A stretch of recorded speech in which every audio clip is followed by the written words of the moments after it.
आघाडीला शाखा पक्षाचा पूर्णपणे पाठिंबा आहे आणि आमचे तालुका अध्यक्ष किशोरभाई पाटील हे तर मी सांगायच्या अगोदर तुम्हाला शब्द दिलेला आहे. किशन पाटील यांना आम्ही प्रचंड मताने बहुमताने निवडून आणू ही आमची शाखा पक्षातर्फे तुम्हाला ग्वाही आहे. आणि मला पण मी मागे फॉर्म घेतला म्हणजे असा माननीय नामदार तटकरे साहेब यांच्या शब्दाला मी मान देऊन एवढी मोठी व्यक्ती मला म्हणजे भेटायला आले त्यांच्या शब्दाला मान देऊन मी हा माझा फॉर्म पाठीमागे घेतलेला आहे. त्याबद्दल माझी कुठलीही शंका नाहीये. तुम्हाला प्रचंड मताने निवडून आणू ही आमची शब्द आहे. प्रत्येकाला तर केलेलंच आव्हान.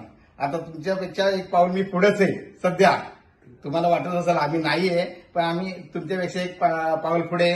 तुम्हाला भूषण सूर्यकांत पाटील आणि अंकित आपले श्रद्धा अंकित साखरे यांना आम्ही प्रचंड मताने खैरोली पंचायत समिती निवडून आणू ही आमची शाखा पक्षाकडनं परिवर्तन आघाडी म्हणून आम्ही तुम्हाला शब्द देतो. त्यांना खूप प्रचंड मताने निवडून आणू हे आमचे शब्द आहे.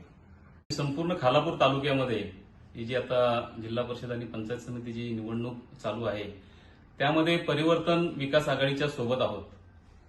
त्यामुळं आतकरगाव जिल्हा परिषद असो, सावरोली जिल्हा परिषद असो, वासांबे असो, चौक असो या चारही ठिकाणी आम्ही जे परिवर्तन विकास आघाडीचे जे उमेदवार आहेत त्यांच्यासोबत निश्चितपणे या ठिकाणी काम करतोय.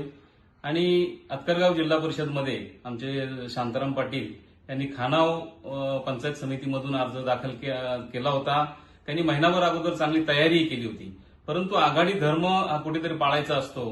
त्या विषयाला अनुसरून आम्ही त्यांचा अर्ज त्या दिवशी मागे घेतला आणि परिवर्तन विकास आघाडीचे जे उमेदवार आहेत, ज्या जिल्हा परिषदच्या उमेदवार आहेत श्रद्धाताई अंकित साखरे, त्याचबरोबर पंचायत समितीच्या आमच्या आतकरगाव पंचायत समितीच्या उमेदवार देवयानी अजित देशमुख आणि खानाव पंचायत समितीचे उमेदवार भूषण पाटील या सर्वांच्या सोबत या ठिकाणी शेतकरी कामगार पक्ष निश्चित आहे.